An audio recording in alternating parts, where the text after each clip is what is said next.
मासिक धर्म के दौरान कौन से कार्य नहीं करने चाहिए। दोस्तों, एक बार माता लक्ष्मी और भगवान विष्णु क्षीर सागर में शेषनाग की शैया पर विश्राम कर रहे होते हैं। तभी देवी लक्ष्मी भगवान विष्णु से पूछती है, हे प्रभु, आज मेरे मन में एक शंका उत्पन्न हो रही है।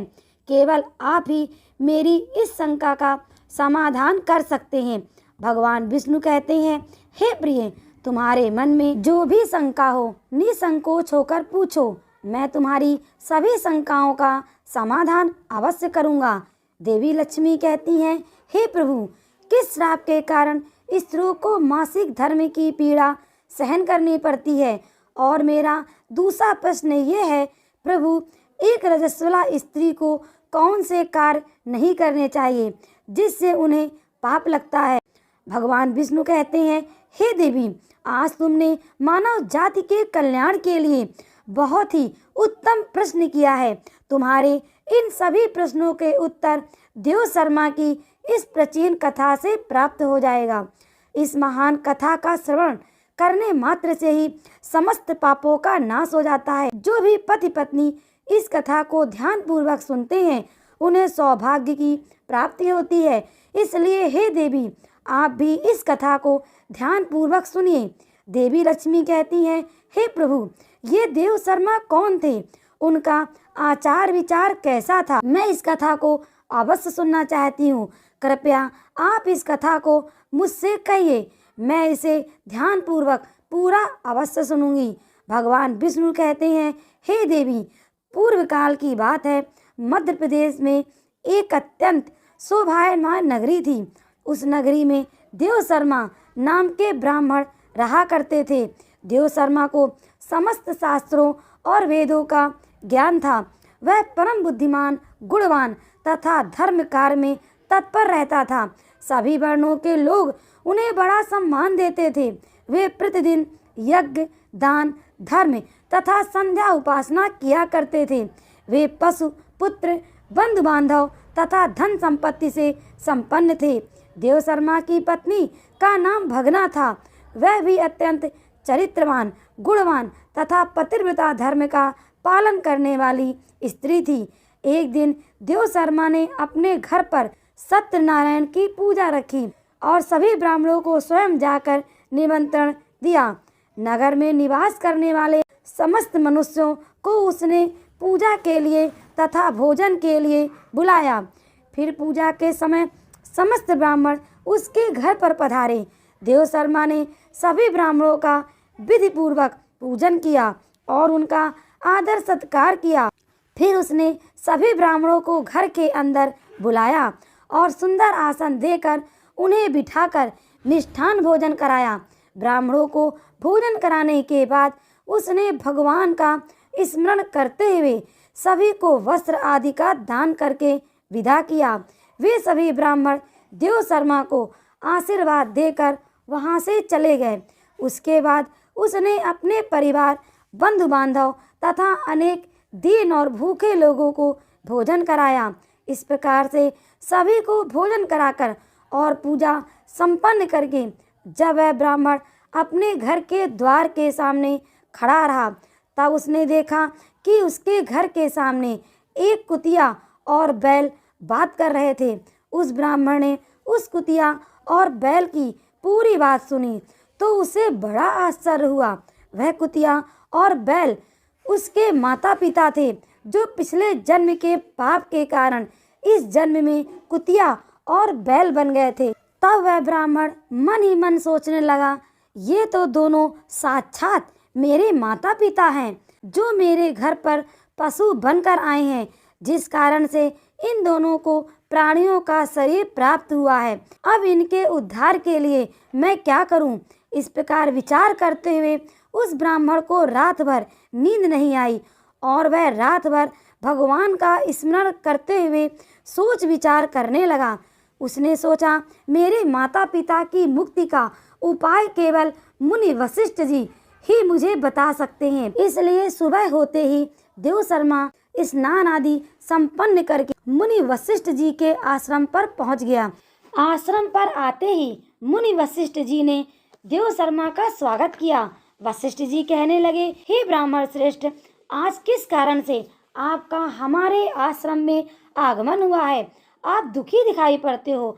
आपके दुख का क्या कारण है, बताओ। देव शर्मा कहता है, हे मुनिवर, आपको प्रणाम है। आपके दर्शन से आज मेरा जन्म सफल हुआ है। हे मुनीश्वर, आज मैं आपके पास एक शंका लेकर आया हूँ। कृपया आप ही मुझे इस दुख से बाहर निकाल सकते हैं। मैं अत्यंत दुखी और दुर्बल हो गया हूँ। वशिष्ठ जी कहते हैं, हे ब्राह्मण, दुख ना करो। तुम्हारी जो भी शंका हो निसंकोच होकर पूछो। मैं अवश्य तुम्हारी शंका का समाधान करूँगा।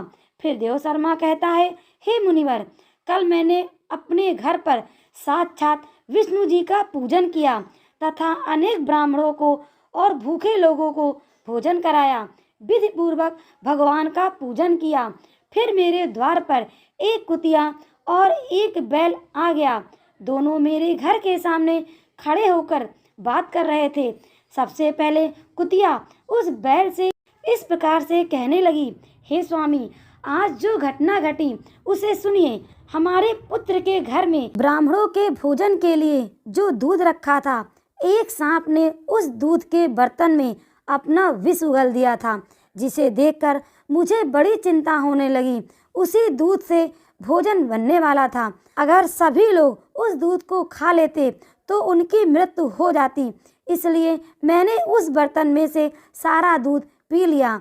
जब बहू की दृष्टि मुझ पर पड़ी तो उसने मुझे खूब पीटा, जिससे मेरा अंग भंग हो गया। मुझे बहुत पीड़ा हो रही है। इसी कारण से मैं लड़खड़ाते हुए चल रही हूँ। मुझे यह पीड़ा सहन नहीं हो रही है। कुतिया की बात सुनकर वह बैल बहुत दुखी हुआ और वह खुद का वृत्तांत सुनाने लगा। हे प्रिया, अब मैं तुम्हें मेरे दुख का कारण सुनाता हूँ। मैं पूर्व जन्म में इस ब्राह्मण का पिता था। आज इस ब्राह्मण ने सभी लोगों को भोजन कराया, किंतु इसने मेरे सामने घास तक नहीं डाली और ना ही मुझे जल पिलाया। इसी कारण मैं भी बहुत दुखी हो गया हूँ। देव शर्मा कहने लगा, इस प्रकार से अपने माता पिता को कुतिया और बैल के रूप में ऐसा बोलते हुए देखकर मुझे बड़ा दुख हो रहा है। मुझे रात भर नींद नहीं आई। हर क्षण मुझे चिंता सता रही है। मैंने कोई पाप नहीं किया है, हमेशा धर्म के कार्य किए हैं, फिर भी मेरे माता पिता को ऐसे कष्ट झेलने पड़ रहे हैं। इसी कारण से आज मैं आपके पास आया हूँ। कृपया आप अपनी योग शक्ति से पता करके मुझे बताइए कि किस कारण से मेरे माता पिता की ऐसी दुर्दशा हुई है और उनकी मुक्ति के लिए मुझे कौन सा कर्म करना चाहिए। फिर गुरु वशिष्ठ ध्यान लगाते हैं और उस ब्राह्मण के माता पिता के पूर्व जन्म के कर्मों को देखते हैं और देव शर्मा से कहने लगते हैं, हे ब्राह्मण, तुम्हारे माता पिता ने पिछले जन्म में घोर पाप किया था। इसी पाप के कारण आज उनकी ऐसी दुर्दशा हुई है। देव शर्मा कहते हैं, हे गुरुदेव, किस पाप के कारण मेरे माता पिता की ऐसी दुर्दशा हुई है? कृपया विस्तार से बताइए, मैं जानना चाहता हूँ। फिर ऋषि वशिष्ठ कहते हैं, हे ब्राह्मण देवता, तुम ध्यान से सुनो। ये बैल जो तुम्हारे पिता हैं, ये पिछले जन्म में कुंडी नगर के श्रेष्ठ ब्राह्मण रहे हैं। इन्होंने एक दिन एकादशी का व्रत करके भोजन किया था। एकादशी के व्रत के दिन इसने दान धर्म भी नहीं किया। इनके द्वार पर आई गायों को भी कभी भोजन नहीं खिलाया। इसने अपने पितरों का श्राद्ध भी विधि पूर्वक नहीं किया। तुम्हारे पिता ने पिछले जन्म में मासिक धर्म के दौरान ही तुम्हारी माता के साथ संबंध बनाया था और इसी पाप के कारण इस जन्म में बैल को प्राप्त हुआ है। अब तुम्हारी माता के बारे में सुनो। तुम्हारी माता ने रजस्वला होते हुए भी भोजन बनाया। मासिक धर्म के दौरान ही इसने भगवान की पूजा की और तुलसी को जल चढ़ाया। रजस्वला होते हुए भी इसने भगवान को भोग लगाया। इसी कारण से इसे महापाप लगा है। मासिक धर्म के दौरान स्त्री 3 दिनों के लिए अपवित्र हो जाती है। मासिक धर्म के दौरान स्त्री को पूजा पाठ नहीं करना चाहिए। स्त्री को इन 3 दिनों में अपने बाल भी नहीं धोना चाहिए, इससे पति की आयु कम होती है। मासिक धर्म के दौरान पेड़ पौधों को स्पर्श न करें। रजस्वला स्त्री के साथ संबंध भी नहीं बनाना चाहिए। जो पुरुष रजस्वला के साथ संबंध बनाता है उसे ब्रह्म हत्या का पाप लगता है। जो रजस्वला के वस्त्रों को स्पर्श करता है उसे भी पाप लगता है। रजस्वला स्त्री के शरीर में 3 दिनों तक ब्रह्म हत्या का पाप निवास करता है और चौथे दिन ही वह स्नान करके पवित्र हो जाती है। चौथे दिन स्नान करने के पश्चात रजस्वला स्त्री को अपने पति का मुख देखना चाहिए, अन्य किसी पुरुष का मुख नहीं देखना चाहिए। यदि पति समीप न हो तो सूर्यदेव के दर्शन करने चाहिए। गुरु वशिष्ठ कहते हैं, हे ब्राह्मण, इसी पाप के कारण तुम्हारे पिता को बैल और तुम्हारी माता को कुतिया का जन्म प्राप्त हुआ। देव शर्मा कहते हैं, हे मुनीश्वर, अब आप मुझे मेरे माता पिता की मुक्ति के लिए उपाय बताइए। वशिष्ठ जी कहते हैं, हे ब्राह्मण, तुम किसी भी अमावस्या के दिन अपने माता पिता की मुक्ति के लिए श्राद्ध तथा तर्पण करो और दान धर्म करो, गाय की सेवा करो और गौ माता को मिष्ठान खिलाओ और अपने माता पिता की मुक्ति के लिए भगवान से प्रार्थना करो। फिर ब्राह्मण वही करता है और फिर उसके माता पिता को समस्त पापों से मुक्ति मिलती है। भगवान विष्णु माता लक्ष्मी से कहते हैं, हे देवी, मैंने तुम्हें रजस्वला स्त्री को कौन से कार्य नहीं करने चाहिए इस विषय में बता दिया। अब मैं तुम्हें बताता हूँ किस कारण से स्त्री को मासिक धर्म से गुजरना पड़ता है। सतयुग में एक कालकेय नाम के प्रसिद्ध दानव हुआ करते थे। दानव होने के कारण उसका स्वभाव उग्र था और हमेशा ही युद्ध करने के लिए तत्पर रहते थे। फिर एक दिन सभी दानव वृत्तासुर के साथ मिलकर स्वर्गलोक पर चढ़ाई करने लगे। उन असुरों के पास भयंकर शक्तिशाली अस्त्र थे जिसका देवता सामना न कर सके और भागकर ब्रह्मदेव के पास चले गए। फिर ब्रह्मदेव ने उन्हें असुरों को परास्त करने का उपाय बताते हुए कहा, हे इंद्र, तुम इसी क्षण महर्षि दधीच के पास जाओ। वे अपने शरीर की हड्डियों से तुम्हें अस्त्र शस्त्र प्रदान करेंगे। उन्हीं अस्त्रों का प्रयोग करके तुम वृत्तासुर का वध कर पाओगे। फिर सभी देवता महर्षि दधीच के आश्रम पर जाते हैं और उन्हें प्रार्थना करके अस्त्र प्रदान करने की विनती करते हैं। फिर संसार के कल्याण के लिए महर्षि दधीच अपने शरीर की हड्डियों से अस्त्र शस्त्र निर्माण करते हैं। उन्हीं में से एक वज्र नाम का अस्त्र होता है जिसे देवराज इंद्र धारण कर लेते हैं। फिर सभी देवतागण वृत्तासुर के साथ युद्ध करने के लिए निकल जाते हैं। देवताओं और दानवों के बीच भीषण युद्ध होता है।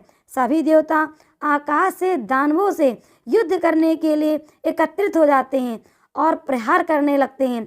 अग्निदेव के अग्नि प्रहार से दैत्यों को दग्ध करने लगते हैं। अग्नि के प्रभाव से दैत्यों का अंग अंग जलने लगता है।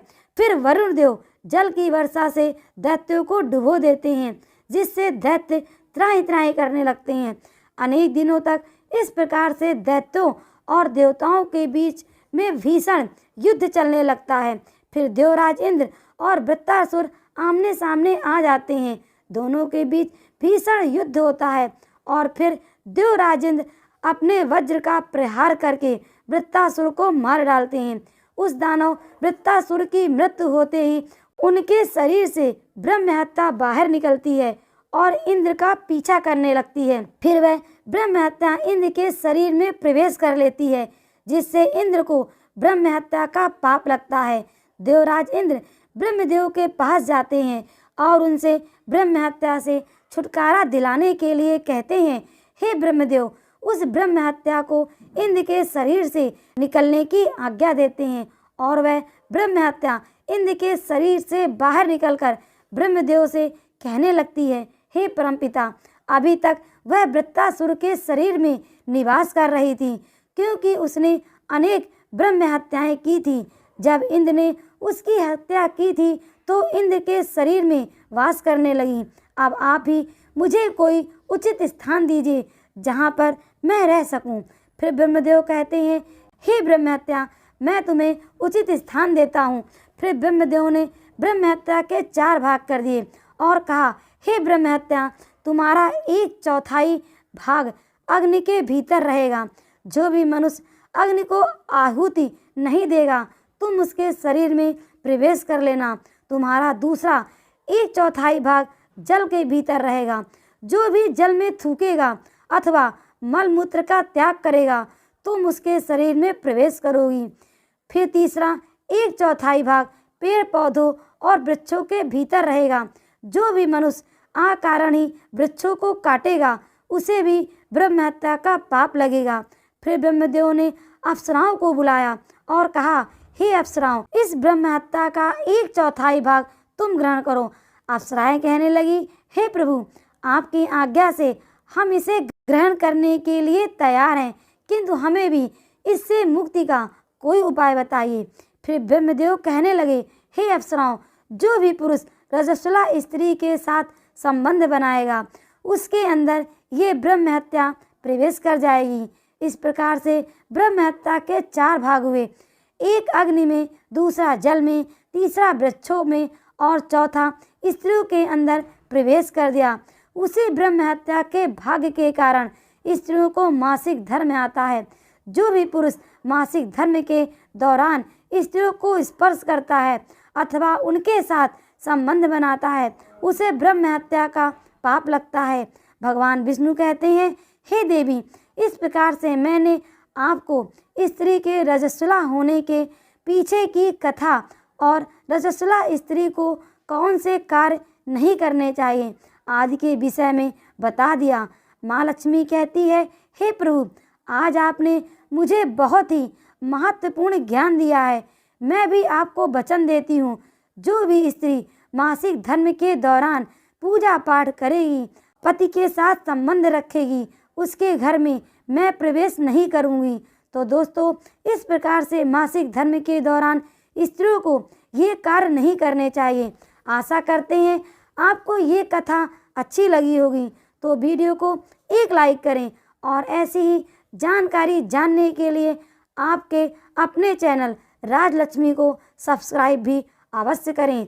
दोस्तों, वीडियो को अंत तक देखने के लिए आपका बहुत बहुत धन्यवाद।